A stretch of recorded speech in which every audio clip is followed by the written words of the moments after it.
Hello friends, യുകെയിൽ വീണ്ടും സൂര്യൻ കത്തിയൊലിക്കാണ്. വേഷം കൊല്ലം കണ്ടപ്പോൾ നിങ്ങൾക്ക് മനസ്സിലായല്ലോ. മോളുടെയും കൊച്ചിന്റെ ഓട്ടം കണ്ടാൽ തോന്നും അവിടെ ഇപ്പൊ കടയടച്ചു പോകുന്നു. വെട്ടിക്കൊണ്ട് പന്നിയുടെ കൂട്ട് ഓടുകയാണ്. പോകുന്ന വഴിക്കിലെ പൂവുകളൊക്കെ കണ്ടോ? വളരെ ഭംഗിയായിട്ടാണ് എല്ലാവിടും ഇവര് അറേഞ്ച് ചെയ്തിരിക്കുന്നത്. ഈ ഷോപ്പിംഗ് സെന്റർ നിങ്ങൾ പലവട്ടം കണ്ടിട്ടുള്ള. അങ്ങനെ എസ്കലേറ്ററിലൊക്കെ ഞാൻ ശ്വാസം പിടിച്ച് കയറി അവിടെ ചെന്നപ്പോൾ ഒരു ജ്യൂസ് കടയിൽ കയറി നോക്കിയതെല്ലാം മേടിച്ചില്ല. അപ്പോഴേക്കും വിശപ്പും ദാഹവും തുടങ്ങി. ജ്യൂസ് കടയിലേക്ക് വന്നു.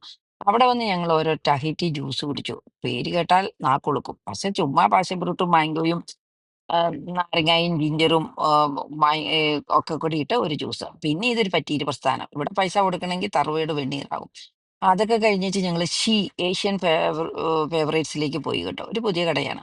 അന്ന് അവിടെ കയറി ആണ് ഫുഡെന്നൊന്ന് നോക്കാമെന്നും കൊണ്ട് കയറിയതാണ്. എന്താ പറയാനാ, പുറത്തോട്ട് ഇറങ്ങിയ ദാഹവും വിശപ്പും. ഇതിനൊക്കെ ഡോക്ടറെ കാണേണ്ട കാലം കഴിഞ്ഞു. നേരം കിട്ടണ്ടേ. പിന്നെ ബാവു ബണ്ണും പിന്നെ ഒരു ചിക്കൻ ചൗമീനും ഒക്കെ കഴിച്ചു.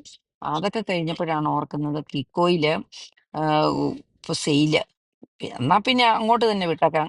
കണ്ണയിലും ചുണ്ടയിലും ഒക്കെ പറ്റാനുള്ള കുറച്ച് ചായ മേടിക്കാന്ന് വെച്ചു. അത് നമ്മൾ മേടിക്കാതിരിക്കുകയല്ലോ. സീറോ ക്യാഷ് ആണെങ്കിലും എവിടെന്നെങ്കിലും നമ്മൾ ക്യാഷ് കണ്ടുപിടിക്കും. ഇതൊക്കെ മേടിച്ചേച്ച് ഇറങ്ങിയപ്പോഴത്തേക്കും കണ്ണ് തള്ളി എന്ന് പറഞ്ഞാൽ മതിയല്ലോ. എന്നാ പിന്നെ ഇതിന്റെ വിഷമം തീർക്കാനായിട്ട് ഞങ്ങൾ ഐസ്ക്രീം വിൽക്കുന്ന കടയിൽ ചെന്ന് അതും മേടിച്ച് വീട്ടിലേക്ക് പോന്നു.